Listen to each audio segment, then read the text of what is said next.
So in the previous lecture, what we have learned, we have did some examples regarding volume of solid surface, और हमने देखा था कि कैसे हम वॉल्यूम को कैलकुलेट कर सकते हैं using the properties of integral. So आज हम इसी के ऊपर बात करेंगे. ये एप्लीकेशंस ऑफ इंटीग्रल है बाय द वे. हमने एरिया बिटवीन द कर्व्स कर लिया था, वॉल्यूम हम कर रहे थे, and what we had did कि हमने वॉल्यूम ऑफ सॉलिड सरफेस के बारे में बात की थी. डेफिनेशन हमने कर ली थी, and now what we were doing in the last lecture, हम कोशिश कर रहे थे कि कुछ एग्जांपल्स सॉल्व हो सकें. सो मैंने आपको जैसे बताया था, ये 9 एग्जांपल्स हैं इसी से रिलेटेड कि कैसे आप जो है वो वॉल्यूम कैलकुलेट करेंगे किसी भी सॉलिड सरफेस की. सो द डेफिनेशन क्या है, मैं अगेन बता रहा हूँ, ये रीमान इंटीग्रल से ही डिफाइंड हुआ है. एज यू नो दैट अगर आपने किसी चीज़ का वॉल्यूम निकालना हो तो क्लासिकली एग्जांपल दी गई थी कि बेस का एरिया और दोनों के दरमियान डिस्टेंस कितना है. ये सिलेंडर का वॉल्यूम था.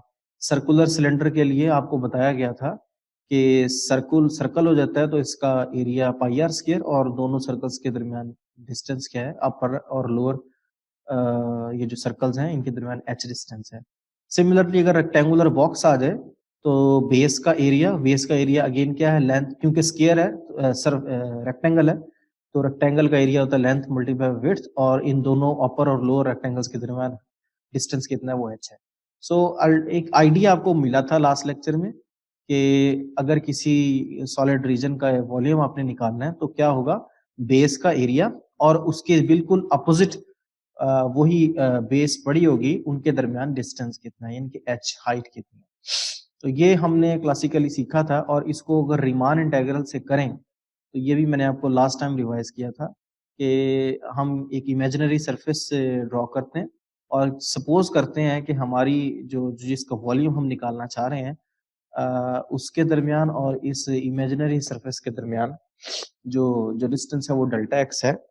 ये लाइक अपर और लोअर सरफेसेस हो गई हैं. सो और इस रीजन का एरिया अगर हम कह लें कि वो ए एक्स आई स्टार है, बिकॉज ये एक्स आई स्टार पॉइंट पे एक सॉलिड सरफेस को कट किया गया एक प्लेन से. सो यही मैंने यहाँ लिखा हुआ है, डेफिनेशन भी आपको बताई थी. तो इसका एरिया क्या होगा, सॉरी वॉल्यूम क्या होगा, एरिया कैलकुलेट करके उसको इंटीग्रेट कर दें तो ये आपके पास वॉल्यूम आ जाएगा. इसको करने के लिए हमने काफ़ी एग्जांपल्स की थी. एक प्लेन से कट करके हमने बताया था कि किसी रीजन का वॉल्यूम क्या होगा. फॉर एग्जांपल अगर आप ये एग्जांपल देखें, ये सामने जो है एग्जांपल 3,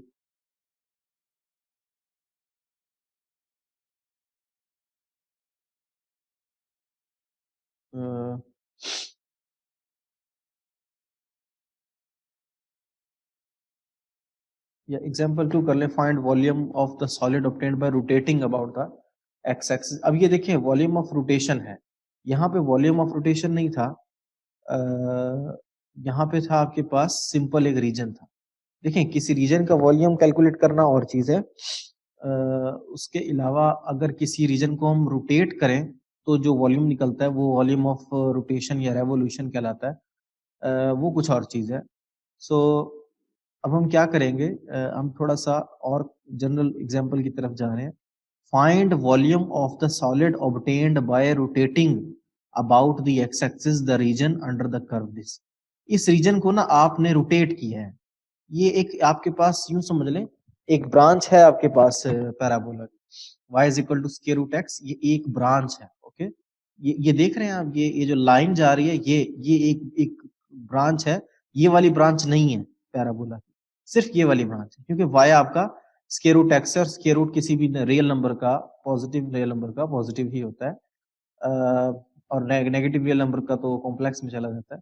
तो फिर ये एक ब्रांच है. अब कहा यह जा रहा है, इसको आप रोटेट करते हैं यूं एक्स एक्सिस के नाम.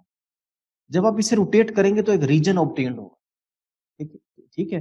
Find the volume of the solid obtained by rotating about the x axis the region under the curve y is equal to square root x from 0 to 1. 0 से लेके 1 तक एक रीजन है, उसे आप रोटेट कर रहे हैं। ओके, या आपने यूं समझ लें, माइंड में एक कॉन्सेप्ट बिल्डअप कर लें कि एक थ्रेड है, आप उससे रोटेट कर रहे हैं, एक अपने दोनों हाथों से रिवॉल्व कर रहे हैं, एक सरफेस जनरेट होगी। अब वो जो थ्रेड है ना, वो ये है, इस तरह की एक आर्क है। इसको जब आप रिवॉल्व करेंगे यूं एक्स एक्सिस के अलोंग, तो ये एक आपको ये कप नुमा शेप नजर आ रही है, ये ऑब्टेन्ड हो। इस ऑब्टेन्ड शेप का वॉल्यूम क्या है, ये आपने बताना है। ओके, तो उसको कैलकुलेट करने का क्या वे होता है, देखें, ये रीजन आपको पता लग गया है क्या है, आपने फिगर से आपको मेंशन्ड है। If we rotate about the x axis we get the solid shown in the figure 6b।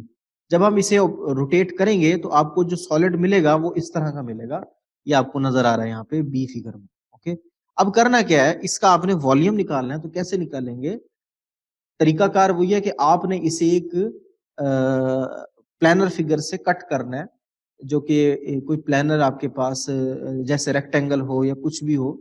So when we slice through the point x x axis के अलोंग आपने कट करना है, we get a disc with radius square root x. The area of the cross section is, देखें, जब आप इसे cut करते हैं किसी भी प्लानर फिगर से, ये आपको क्यों करते हैं, ये मैं आपको पीछे रीजन बता देता हूँ क्या थी, कि आपने हमेशा कट करना होता था।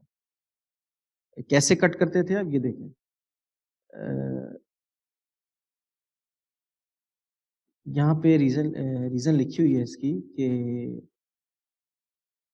We start by intersecting S with a plane and obtained a plane region that is called a cross section. देखें, हम एक ये प्लेन से कट करते हैं अपने रीजन को। जब आप प्लेन से कट करते हैं, और प्लेन क्या होती है, परपेंडिकुलर टू एक्स एक्सिस होती है, और किसी खास पॉइंट स्मॉल एक्स पे कट करेगी। जब ये कट करती है तो ये इस तरह का कोई फिगर आ जाती है ना, इनका इंटरसेक्शन एक कोई फिगर आ जाता है। इसी तरह हमने बाकी क्वेश्चंस भी किए, यहाँ पे भी हमने क्या किया था, एग्जाम्पल 1 में हमने इस स्फीयर को कट किया था प्लेन से, जो कि एक्स एक्सिस के परपेंडिकुलर होगी, और उसको हमने नाम दिया था, आपको याद हो, अगर लास्ट लेक्चर की वीडियो आप सुनिएगा, उसमें हमने इस प्लेन को, जो कि एक्स एक्सिस के परपेंडिकुलर होगी, नाम दिया था कोई वाई जेड की फॉर्म में। तो वहां से हमें पता लगा था इसकी इक्वेशन यही बनेगी, जो कि इनका इंटरसेक्शन क्या आ रहा होगा, इनका इंटरसेक्शन स्फीयर का और प्लेन का एक सर्कल आ रहा होगा, और ये सर्कल ये पिंक रीजन में डिफाइंड है। इसका कोई रेडियस होगा खास, जिसकी वैल्यू है R square minus x square square root. इसी तरह आपने ये करना है कि जो आपको सरफेस मिल रही है, सॉलिड मिल रहा है, रिवॉल्व करने के बाद, अगर आपने उसका एरिया निकालना है, वॉल्यूम निकालना है, तो आप करेंगे क्या, आप इसको कट करेंगे, किसके साथ कट करेंगे, किसी प्लेन से। The region is shown in the figure 6a which is rotated and we get the figure in 6b. When we slice through the point x we get a disc with radius square root x. अब देखें, एक disc आपको मिलती है जब आप इसको cut करते हैं, ये आपको ये अगर ड्रॉ करेंगे तो ना, तो आपको ज्यादा क्लियर होगा। एक प्लेन को अगर आप इसके साथ, इस आर्क के साथ y equal to square root x cut करते हैं, तो आपको क्या, सॉरी, रोटेटेबल प्लेन के साथ कट करते हैं, तो आपको क्या मिलता है, ये आपको जो आंसर आएगा, आपका आंसर आएगा कोई डिस्क मिलेगी आपको। डिस्क का एरिया होगा पाई आर स्क्वायर, क्योंकि सर्कुलर फॉर्म में है, और वॉल्यूम क्या होगा, एक स्मॉल डिस्क का जिसकी थिकनेस डेल्टा एक्स होगी, वो होगा area multiply by delta x, ये वॉल्यूम हो जाएगा। लेकिन अगर आप 0 से 1 करेंगे तो ये इंटीग्रेट हो जाएगा, तो जवाब आएगा पाई एक्स डी एक्स। अब देखें, ये तो आपके पास जनरल एक फॉर्मूला भी बन सकता है, मैं आपको जनरल बताना चाह रहा हूँ।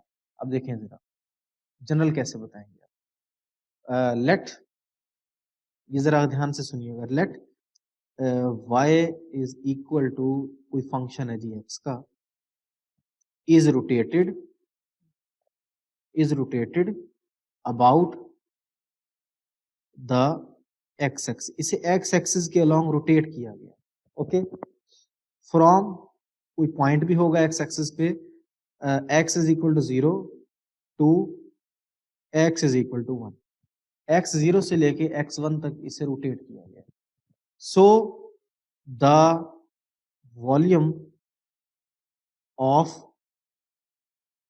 सॉलिड या सरफेस जो भी कहना चाहें, सॉलिड ऑफ रेवोल्यूशन, यानी जो आपने कर्व रोटेट की है, एक सॉलिड आपको मिला, उसका वॉल्यूम क्या होगा? Solid of revolution obtained is, इसका वॉल्यूम क्या होगा? इसका वॉल्यूम होगा आपके पास इंटेग्रल, ये फॉर्मूला मैं आपको जनरल बना के दे रहा हूं, इंटेग्रल, ये लिमिट्स जो आपकी हैं 0 से 1, अगर ये 0 से 2 होगा तो 0 से 2 आ जाएगा। यहाँ पे क्या आएगा?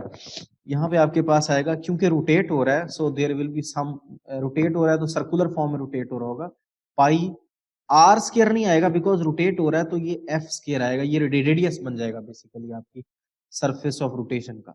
सो यहाँ एक्चुअली आंसर आता है आपका पाई क्या कहते हैं, वाई स्क्वायर, ओके, जो आप कर्व को रोटेट कर रहे होते हैं उसका स्क्वायर आता है। So the ultimate answer will be pi y square dx, ये आपका टोटल आंसर आएगा। तो ये है जब आप सरफेस को रोटेट कर रहे हैं अबाउट एक्स एक्सिस, और एक्स एक्सिस रोटेट करने के बाद आपको जो सरफेस मिली, सॉलिड मिला, उसका वॉल्यूम क्या होगा? उसका वॉल्यूम का फॉर्मूला है। अगर इसी को मैं रिवर्स कर दूं, ये तो केस 1 है, ये केस 1 है, अगर मैं इसको रिवर्स कर दूं कि एक और केस बना ले हम, क्या जी? केस 2,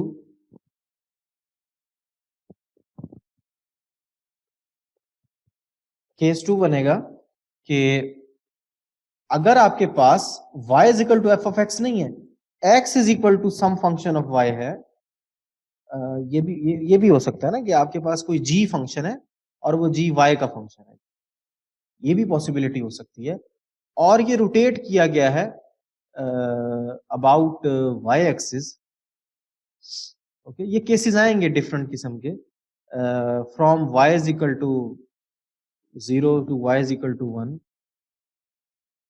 तो आप क्या करेंगे? Volume of surface of revolution obtained is 0 to 1, y की जगह आ जाएगा एक्स स्क्वायर और dx की जगह आ जाएगा dy, सॉरी dy। ये भी एक केस हो सकता है, और भी केस हैं, लेकिन फिलहाल ये दो मेजर केसेस हैं। आप सरफेस को एक्स एक्सिस के लॉन्ग रोटेट करते हैं या वाई एक्सिस के लॉन्ग रोटेट करते हैं। एग्जाम्पल 3 देखें, find volume of solid obtained by rotating the region bounded by y is equal, अब ये देखें, ये एक और रीजन है। पहले क्या हो रहा था? पहले सिर्फ एक कर्व को आप रोटेट कर रहे थे, ओके, इसमें क्या कर रहे हैं आप इसमें दो कर्व्स के दरमियान रीजन को रोटेट कर रहे हैं, यानी कि दो, एक तो कर्व है आपके पास ये above the x axis, okay, इसको आप रोटेट कर रहे हैं। अब यहाँ क्या रोटेट कर रहे हैं? एक रीजन है जो इन दोनों के दरमियान बाउंड है, उसे आप रोटेट कर रहे हैं अबाउट द वाई एक्सिस। जब आप वाई एक्सिस रोटेट करते हैं तो देखें होगा क्या? सबसे पहला काम आपने ये करना है कि आपको फॉर्मूला याद होना चाहिए। जब आप वाई एक्सिस के अलोंग रोटेट करेंगे तो हमेशा याद रखिएगा ये डी वाई आएगा। जब भी वाई एक्सिस के अलोंग रोटेट करेंगे तो डी वाई आएगा। इंटीग्रेट किसको करना है भाई? इंटीग्रेट करना है पाई आर स्क्वायर को रोटेट करते थे, वो हमें पता नहीं है, लेकिन बिकॉज हमें अभी ये नहीं पता कि जब आपने डी वाई के अलोंग रोटेट करना है तो वाई की वैल्यू क्या है। बेसिकली वाई की वैल्यू आएगी आपके पास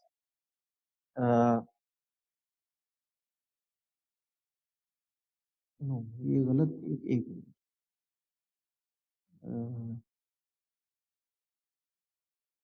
हाँ ठीक है, तो यहाँ आपके पास वैल्यू आएगी वाई की, सॉरी एक्स की, y to power 1/3, okay, cube root आ जाएगा। सो जब भी आपने वाई एक्सिस के लॉन्ग रोटेट करना है, डी वाई लिखना है और वाई की लिमिट्स लिखनी है। पहले तो आपने ये सोचना है जब डी वाई लिख दिया तो कोई वाई का फंक्शन आएगा। अब वाई का फंक्शन क्या आ सकता है? आपने पाई तो लिखना है, बिकॉज आप रोटेट कर रहे हैं तो रोटेशन में एक पाई आर स्क्वायर जो जो एरिया आता है बेसिकली, सो ये देख रहे हैं पाई एक्स स्क्वायर, अब आपके पास ये आएगा पाई आर जो है वो आपका रेडियस जो है वो एक्स एक्सिस आपका रेडियस बन रहा होगा। जिसके अलॉन्ग आप रोटेट कर रहे हैं। सो अगर आप वाई एक्सिस के अलॉन्ग रोटेट कर रहे हैं, आप इमेजिन करें किसी चीज को जब आप वाई एक्सिस के अलॉन्ग रोटेट करते हैं तो एक्स एक्सिस आपका रेडियस का काम कर रहा होता है। जब आप किसी चीज को एक्स एक्सिस के अलॉन्ग रोटेट करते हैं तो उसकी हाइट वाई हो जाती है और वाई जो है आपका रेडियस का काम कर रहा होता है। सो अगेन अगर आपने इसको वाई एक्सिस के अलॉन्ग रोटेट किया है, डी वाई आप लिखेंगे एंड मोस्ट इंपोर्टेंट थिंग ये होगी कि जब आप डी वाई लिख देंगे तो पाई आर स्क्वायर क्या आएगा, ओके पाई तो आएगा ही आएगा, आर की जगह क्या रोल प्ले हो रहा होगा एक्स का। एक्स की वैल्यू क्या है, एक्स की वैल्यू है वाई क्यूब रूट, यहां से हमने निकाली है वाई क्यूब रूट, ये देख लिया। तो एक्स की वैल्यू आ गई वाई क्यूब रूट और ये आपने यहाँ पुट कर दी y square r square, pi r square formula है। सो आर की जगह वाई एक्स स्क्वायर आएगा, आर स्क्वायर की जगह एक्स की वैल्यू वाई क्यूब रूट है तो ये बन जाएगा 2/3, वो यहाँ पुट कर देंगे। अब रह गई जी वाई की वैल्यूज कहाँ से आएंगी, भाई वाई आपके के पास जो है वो कैलकुलेटेड नहीं है, वाई आपका 8 है या वाई आपका एक्स क्यूब है। तो अगर आप इसे सॉल्व करें सॉरी अगर आप इसे सॉल्व करें, अगर x 0 है तो y की वैल्यू क्या होगी, 0 हो जाएगी और y 8 तो है ही, दो वैल्यूज आ गई आपके पास। अगर x 0 है तो y 8 है 0 है और y 8 भी है, तो मिनिमम और मैक्सिमम वैल्यू आपको पता लग गई। y की ये वैल्यूज पुट करें, इंटीग्रेट कर दें, आपको ये फॉर्मूला मिल जाएगा। मैं आपको फॉर्मूला समझा रहा हूँ कि फॉर्मूला आपने बनाना कैसे है। अगेन मैं लास्ट टाइम रिपीट कर रहा हूँ, अगर एक और एग्जाम्पल में कर लेते हैं। दो कर्व्स हैं y is equal to x और y is equal to x square और इन्हें रोटेट किया गया है x एक्सिस के अलॉन्ग। आपने बताना है जो सॉलिड बना उसका वॉल्यूम, ओके। हमेशा याद रखें जैसे यहाँ पे x एक्सिस आ रहा हो तो ये समझ लीजिएगा कि x के अलॉन्ग इंटीग्रेशन होनी है dx, ओके। जब आप रोटेट कर रहे हैं तो कोई फिगर है जिसे सर्कुलर फॉर्म में रोटेट किया गया है तो उसका एरिया होगा पाई आर स्क्वायर, उसे इंटीग्रेट करना है और वो एरिया x का फंक्शन होगा क्योंकि हम जिससे रेक्टेंगल से काटते हैं वो किसी खास स्मॉल एक्स पॉइंट पे काटते हैं। ये पिछली पहली एग्जांपल में ये बात थी, अगर आपको ये पिछली एग्जांपल याद हो, ये देखें ये कोई खास एक्स पॉइंट पे काटते हैं, तो एरिया कोई वैल्यू नहीं आती, एरिया एक्स का फंक्शन आ जाता है, ओके। अब आएगा क्या, देखें पहली बात तो आ गई, आपने x के अलॉन्ग इंटीग्रेशन करनी है तो आपको x की दो लिमिट्स चाहिए होंगी, एक y is equal to x है, एक y is equal to x square है, इनको दोनों को इक्वेट कर दें आप, y x भी है और y x स्क्वायर भी है, तो एक्चुअली आपके पास आंसर क्या आया, आपके पास आंसर आया y आपके पास x भी है और y आपके पास x स्क्वायर भी, ओके। सो आपके पास आंसर क्या आया, अल्टीमेटली x की कुछ वैल्यूज आई होंगी, x की वैल्यू आई क्या कि x square is equal to x, okay. इससे एक और स्टेप आप कर सकते हैं, वो क्या है कि x square minus x equal to 0। यहां से आप एक और स्टेप कर सकते हैं कि x into x minus 1 is 0। अब मैथमेटिक्स में प्रोडक्ट अगर 0 है दो चीजों का तो आइदर x 0 है या और x माइनस 1 0 है, इनमें से कोई या दोनों 0 है। तो अगर ये चीजें हो तो पॉसिबिलिटीज x की क्या बनती हैं, या तो x 0 है या फिर x क्या है 1 है। x की दो वैल्यूज आ गई अपर और लोअर और आप x के अलॉन्ग ही इंटीग्रेशन कर रहे हैं क्योंकि आपने x एक्सिस के अलॉन्ग रोटेट किया है, तो आप dx से इंटीग्रेट कर रहे होंगे। अब x की दो वैल्यूज आ गई, अब आना है एरिया जिसको आपने इंटीग्रेट करना है। एरिया का फॉर्मूला रेवोल्यूशन में होता है पाई आर स्क्वायर, लेकिन r नहीं आएगा, r रेडियस आपका वेरिएबल है, फंक्शन ऑफ जो है वो क्या कहते हैं y है। लेकिन अब आप देखें आप क्या करने जा रहे हैं, पाई आर स्क्वायर, ओके।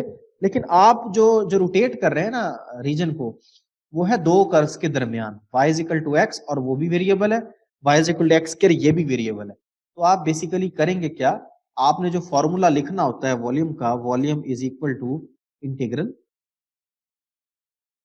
ओके।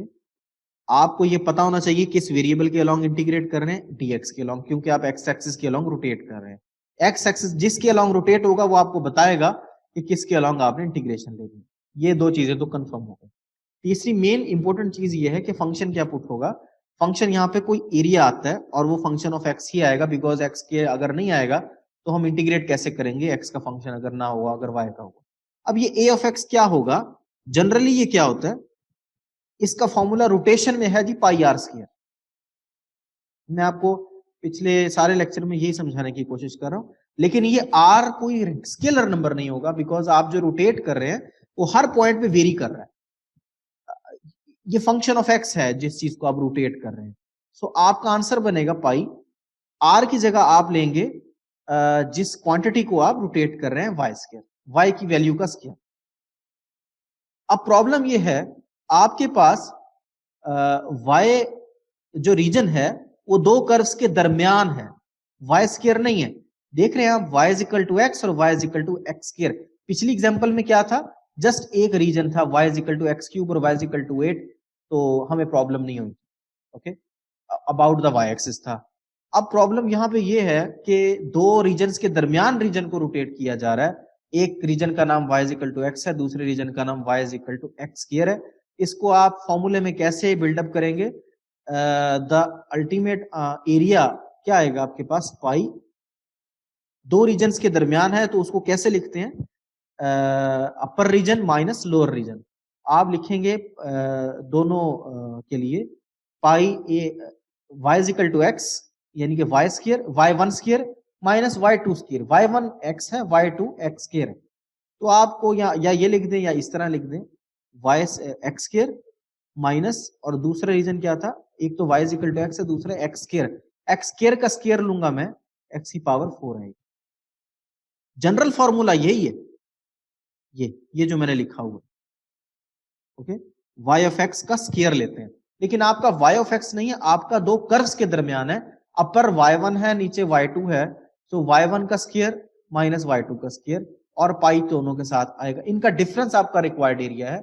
इसको जब आप रोटेट करते हैं तो सॉलिड बनता है। सो ये एरिया आपका एक्चुअल रिक्वायर्ड एरिया होगा। इस चीज को आप यहां पुट करेंगे, इसकी जगह रिप्लेस करेंगे और इसको इंटीग्रेट करेंगे, आपको मिलेगा volume of solid of revolution, जिस चीज को आप रोटेट कर रहे हैं। ये कुछ एग्जांपल्स हैं जो प्लीज आप देखिएगा, और इतनी ज्यादा एग्जांपल यहाँ कराने का मतलब ही ये है कि इससे बाहर कोई क्वेश्चन नहीं है।